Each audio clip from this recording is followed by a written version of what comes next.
4e épisode, naissance du capitaine Fracasse.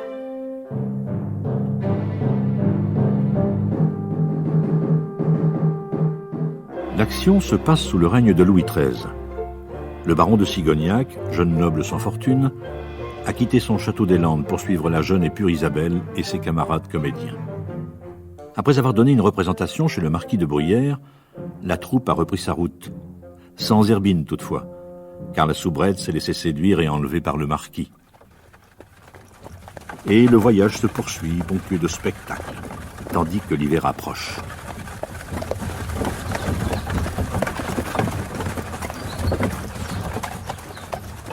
Comment se fait-il, chère Isabelle, que vous, qui avez toutes les façons d'une demoiselle de haut lignage, soyez ainsi attachée à cette troupe errante de comédiens, braves gens sans doute, mais non de même race que vous? N'allez pas me croire une princesse infortunée. Mon histoire est toute simple. Le chariot de Thespis a été mon lieu de nativité et ma patrie voyageuse. Ma mère, qui jouait les princesses tragiques, était une fort belle femme. Elle prenait ses rôles au sérieux, et quand elle rentrait dans les coulisses, elle fermait opiniâtrement l'oreille aux promesses des galantins. Or, cette fierté étrange en une comédienne, toujours soupçonnée de mœurs légères, étant venue à la connaissance d'un puissant prince, il la trouva de bon goût. Comme son rang dans le monde équivalait à celui de reine au théâtre, il fut reçu d'un accueil moins farouche. Il était jeune, beau, parlait bien, était pressant et possédait ce grand avantage de la noblesse. Vous voyez en moi le fruit de ces belles amours. Cela explique les grâces sans seconde dont on vous voit orné. Un sang princier coule dans vos veines. Cette liaison dura plus longtemps que n'ont coutume les intrigues de théâtre. Malheureusement, des raisons d'État vinrent à la traverse. Le prince dut s'éloigner. Un illustre mariage fut négocié par sa famille, il lui fallut céder.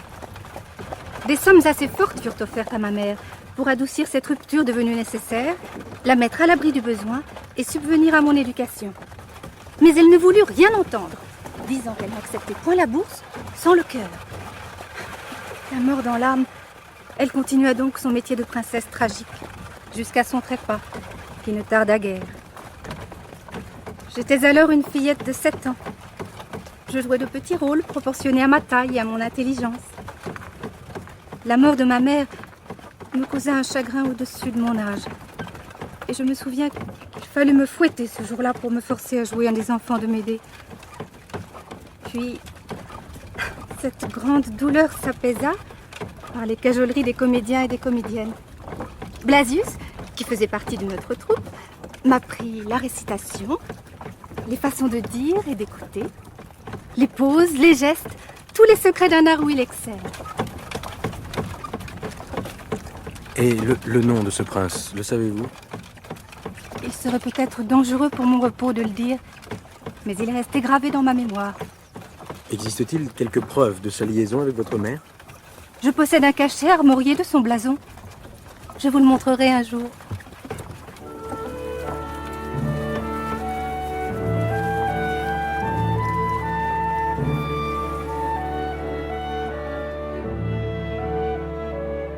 Le voyage se faisait à petites journées, sans aventure dont il faille garder mémoire, et le chariot arriva aux environs de Poitiers. Les recettes n'avaient pas été fructueuses et les temps durs étaient venus. L'argent du marquis de Bruyères avait fini par s'épuiser, ainsi que les pistoles de Sigognac, dont la délicatesse eût souffert de ne pas soulager, dans la mesure de ses pauvres ressources, ses camarades de détresse.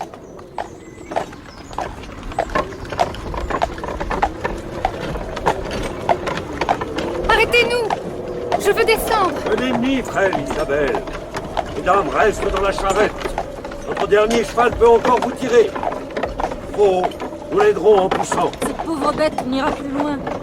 Voici qu'il commence à neiger. Oui. Il paraît que la ménagère céleste plume des oies là-haut et secoue sur nous le duvet de son tablier. La chair m'en plairait davantage. Et à moi donc. Voilà un terrible temps, monsieur le baron. Et je regrette pour vous de vous voir partager notre mauvaise fortune. Je n'ai point été élevé sur les genoux de la mollesse. Je ne suis point homme à m'effrayer pour quelques flocons de neige. Ce sont ces femmes que je plains, obligées obligés à supporter des fatigues et des privations comme routiers en campagne. Oh, elles y sont de longuement habituées. Et ce qui serait dur à des femmes de qualité ou à des bourgeoises ne leur semble pas autrement pénible. Cette fois, il va falloir pousser à la roue. Allons-y, mes amis. Sylvain, Oui. prends notre cheval par le bridon. Tu pourras ainsi le soutenir. Tu as une force à le faire.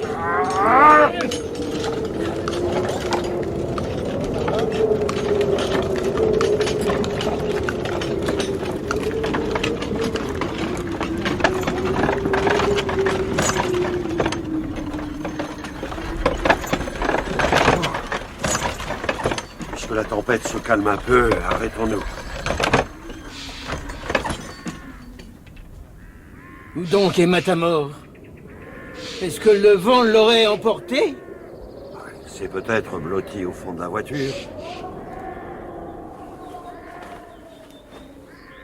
Oh, Matamor. Secoue tes oreilles si tu dors et réponds à l'appel. Oh, Matamor. Nous ne l'avons pas vu? La neige nous aveuglait et nous pensions à quelques pas de la charrette. Pourvu qu'il ne lui soit pas arrivé malheur. Sans doute, il se sera, pendant le plus fort de la tourmente, abrité derrière quelques troncs d'arbres. Il ne tardera pas à nous rejoindre. La nuit vient, il ferait bien de ne pas tarder.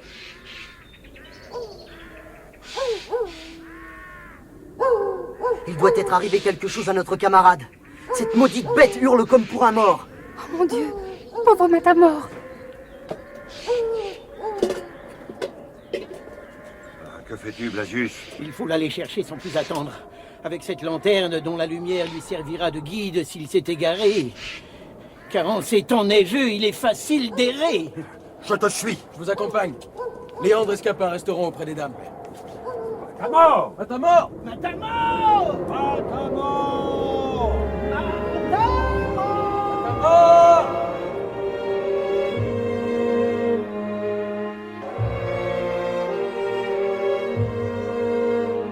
Enfin, Sigognac, qui avait la vue perçante, crut démêler à travers l'ombre, au pied d'un arbre, une figure d'un aspect fantasmatique, étrangement roide et sinistrement immobile. C'était bien le pauvre Matamor. Le masque était d'un blanc de cire.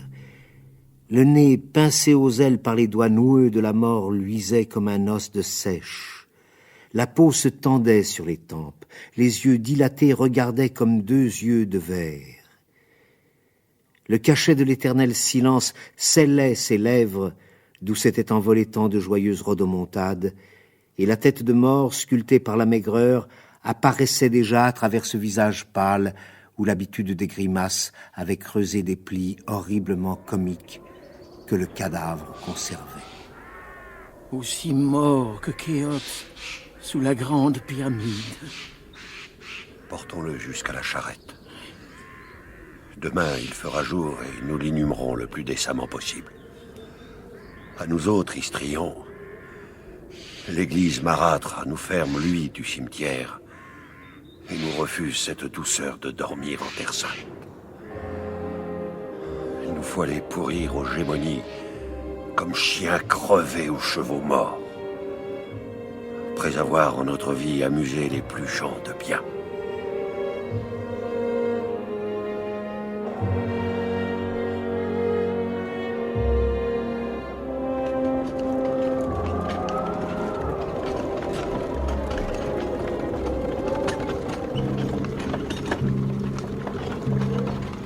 Je songe à Milon Crotoniat, qui tua un bœuf d'un coup de poing et le mangea dans une seule journée. Cet exploit me plaît, et je me sens capable de le renouveler. Par malheur, il manque le bœuf. Oui, je n'ai que le poing. Et l'estomac. Il me semble qu'en creusant la fosse de ce pauvre Matamor, j'en ai creusé une en moi-même, que rien ne saurait combler. Les anciens étaient fort sages qui faisaient suivre les funérailles de repas abondants, pour la plus grande gloire des morts et meilleure santé des vivants. Voici un petit bois merveilleusement propre à une halte. On pourrait, s'il reste encore quelques provisions de bouche, déjeuner tant bien que mal, abrité de la bise derrière ce paravent naturel. Cet arrêt donnera au cheval le temps de se reposer et nous permettra, tout en grignotant nos bribes, de confabuler sur les résolutions à prendre pour l'avenir de la troupe, qui me paraît diablement chargé de nuages. Tu parles d'or, ami Scapin. Et nous allons exhumer du bissac, hélas plus plat que la bourse d'un prodigue. Quelques reliefs restent, des splendeurs d'autrefois. Il y a encore 2 ou 3 flacons de vin, les derniers d'une vaillante troupe. Avec cela, on peut tromper sa faim et sa soif.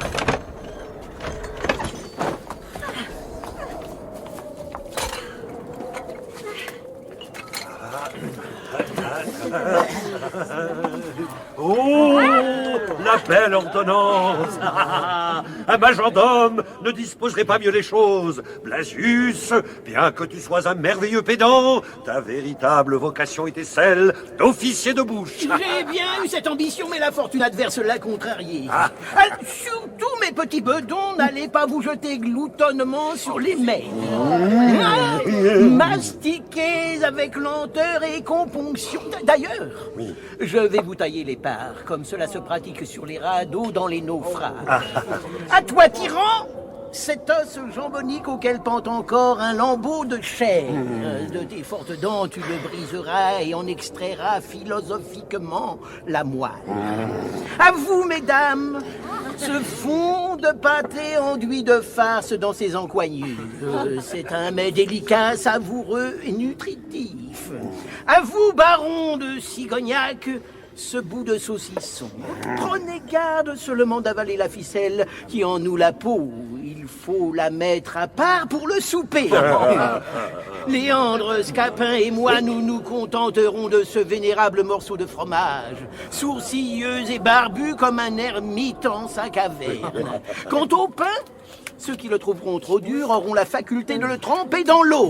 Pour le vin, chacun a droit à un gobelet.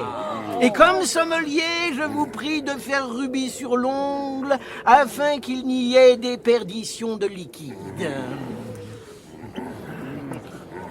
Oh, maintenant, il serait à propos de ratiociner quelque peu sur ce que nous allons faire. Oh, il me reste à peine 3 ou 4 pistoles dans mon escarcelle. Notre troupe a perdu 2 sujets précieux, Zerbine et Matamor. Avec le cheval de l'Apocalypse qui agonise entre les bras de notre charrette, il est impossible d'arriver à Poitiers avant 2 jours. D'ici là, nous risquons de crever de faim ou de froid au rebord de quelques fossés.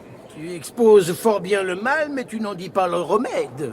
M'est avis de nous arrêter au premier village que nous rencontrerons. On nous prêtera bien quelques granges. Scapin battra la caisse devant la porte, promettant un spectacle extraordinaire, avec cette facilité de payer sa place en nature. Poulet, jambon, broc de vin, œufs, légumes et autres victuailles. Oh, cela ne nous remplira pas la bourse, mais le ventre. Chose importante. Quelle pièce jouerons-nous? Les tragédies et comédies seraient du pur hébreu pour ces rustiques ignorants. Oui, il nous faudrait quelques bonnes farces. Avec bastonnade et coups de pied au cul. Comme cela se faisait avec le pauvre Matamor. Si je n'ai pas son talent, j'en ai presque la maigreur. Je prendrai son emploi et le remplacerai de mon mieux. Je suis votre camarade et veux l'être tout à fait. Aussi bien j'ai honte d'avoir profité de votre bonne fortune et de vous être inutile dans l'adversité. Acceptez-moi, franchement, pour l'un des vôtres. Je ne m'appelle plus Sigognac. Cher baron. Non, laissez-moi finir, Isabelle. Je succède à Matamor et prends pour nom de guerre le capitaine Fracasse. Vive le capitaine Fracasse!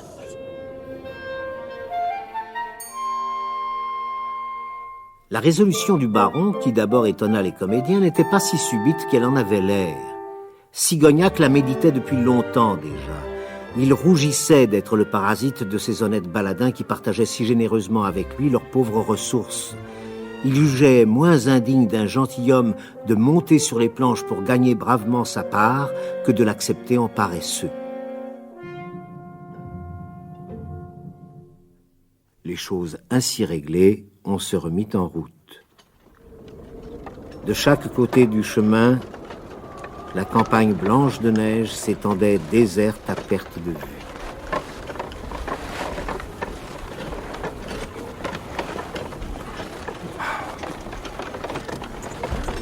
Voilà notre représentation, bien aventurée. Aussi loin que ma vue se porte, pas un traître clocher qui montre son coq. Un peu de patience, Blasius. Les habitations pressées vicient l'air. Il est salubre d'espacer les villages. À ce compte, les gens de ce pays n'ont pas à craindre les épidémies, peste noire et fièvre maligne. J'ai bien peur que notre capitaine Fracasse ne débute pas de sitôt. Le jour baisse rapidement. Ah, le vent se fait de plus en plus glacial. Je vais passer devant pour soutenir notre pauvre... Trop tard, Sylvain. N'ayez pas peur, mesdames. Je vais vous aider à descendre. La pauvre bête est bien morte. Ouais. Nous allons donc être obligés de tirer nous-mêmes le chariot. Oh, la maudite fantaisie que j'eus de me faire comédien. C'est bien le temps de se lamenter. Il faut que la troupe se divise en deux bandes. L'une restera ici avec les femmes. L'autre se répandra par la campagne en quête de secours. Capitaine Fracasse, Léandre et toi, Scapin, qui êtes les plus légers, haut la patte. Courez et ramenez-nous vivement de l'aide. Blasius et moi, nous ferons sentinelle à côté du bagage. Mais attendez! Voilà l'astre sauveur, l'étoile terrestre, aussi agréable aux voyageurs perdus que l'étoile polaire au nautonnier. Ah, ton étoile n'est qu'une lampe placée derrière une vitre. Oui, ce qui suppose une chambre bien close et bien chaude, faisant partie d'une maison habitée par des êtres humains et civilisés. Nous allons nous diriger tous vers ce phare de salut. Il n'est guère probable qu'il passe des voleurs cette nuit sur cette route déserte pour dérober notre forêt, notre place publique et notre salon. Prenons chacun nos hardes. Le paquet n'est pas bien lourd, aussi bien. Je commence à ne plus sentir le bout de mon nez.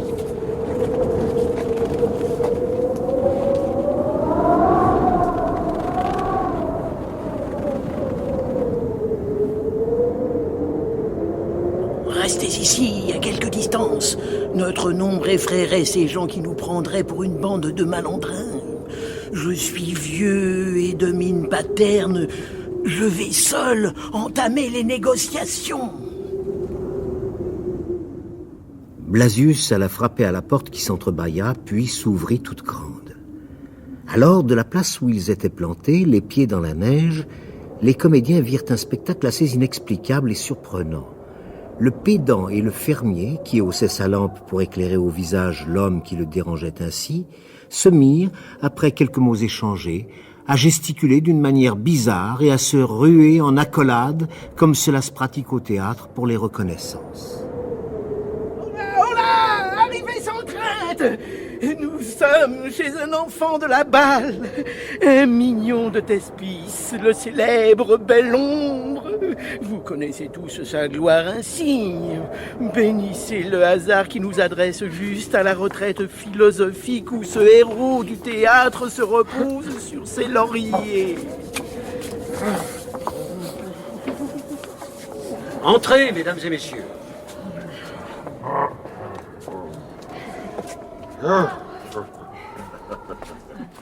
Le vent froid de la nuit pourrait enrouer vos précieux organes. Quelque modeste que soit ma demeure, vous y serez toujours mieux qu'en plein air. Cela me fait souvenir de votre bon accueil à Sigognac, capitaine Fracasse.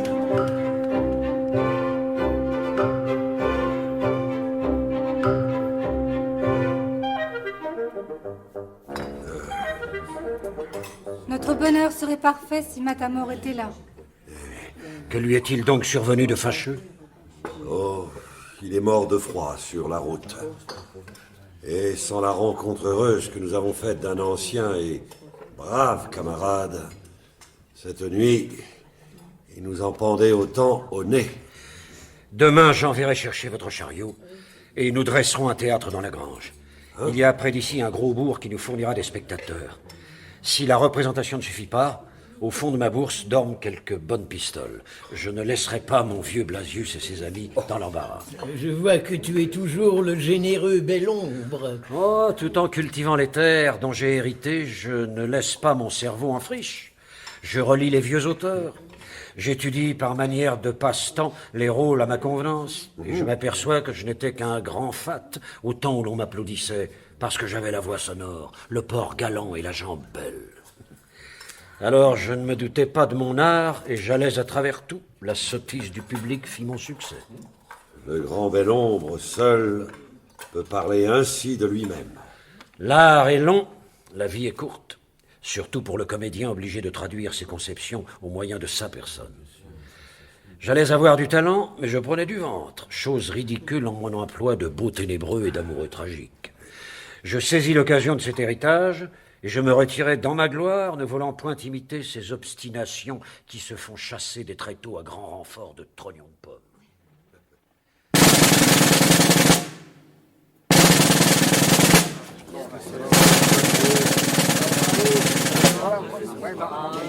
Ce soir, grand spectacle, représentation extraordinaire. Les illustres comédiens de la troupe déambulatoire, dirigés par le sieur Hérode, qui ont eu l'honneur de jouer devant des têtes couronnées, se trouvant de passage dans ce pays, donneront pour cette fois seulement, car ils sont attendus à Paris, une pièce merveilleusement amusante et comique, intitulée Les rodomontades du capitaine Fracasse. Avec costume neuf, jeux de scènes inédits et bastonnades réglées, les plus divertissantes du monde. Ce sera très plaisant à voir. La représentation aura lieu dans la grange de Maître Belombre, disposée à cet effet et abondamment pourvue de banquettes et luminaires. Travaillant plutôt pour la gloire que pour le profit, nous accepterons non seulement l'argent, mais encore les denrées et provisions de bouche en faveur de ceux qui n'auraient pas de monnaie. Qu'on se le dise!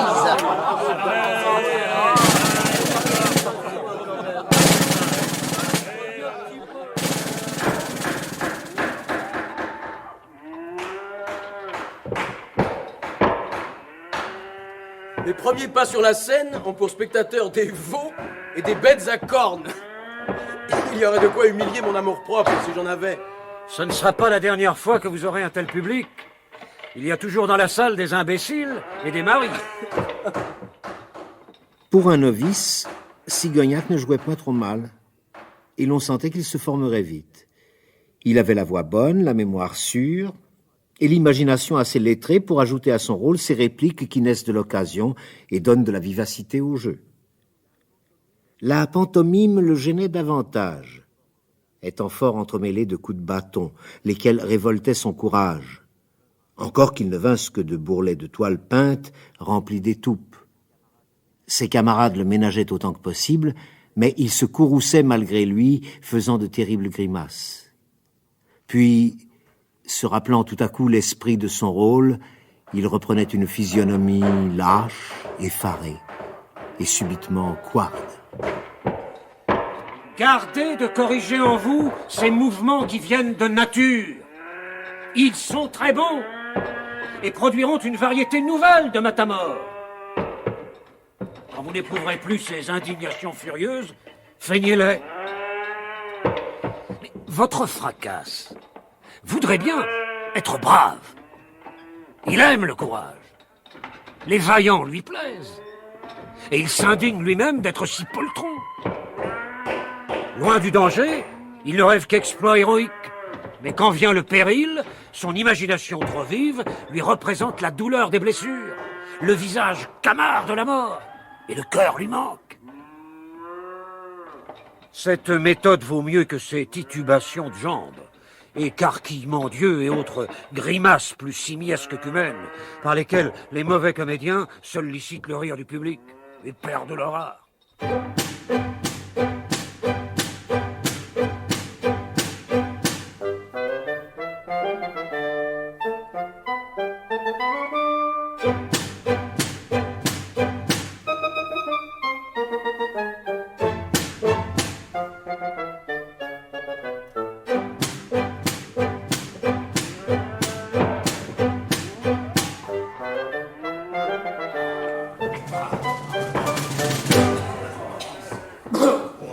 L'âme perfide qui trahit ton maître au moment suprême. Est-ce ainsi que tu me récompenses de t'avoir toujours abreuvé du sang des plus fiers capitaines et des plus vaillants duellistes? Je ne sais à quoi il tient que je ne te brise en 1000 morceaux sur mon genou, comme lâche, parjure et félonne. Mais tu m'as voulu faire comprendre qu'un vrai guerrier doit rester sur la brèche.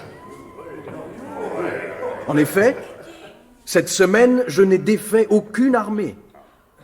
Je n'ai pas fourni à la mort sa ration de cadavres, et la rouille est venue à mon glaive. Leçon profonde, enseignement philosophique, apologue moral. Désormais, je tuerai 2 ou 3 hommes avant le déjeuner pour être sûr que ma rapière joue librement. Fais m'en souvenir.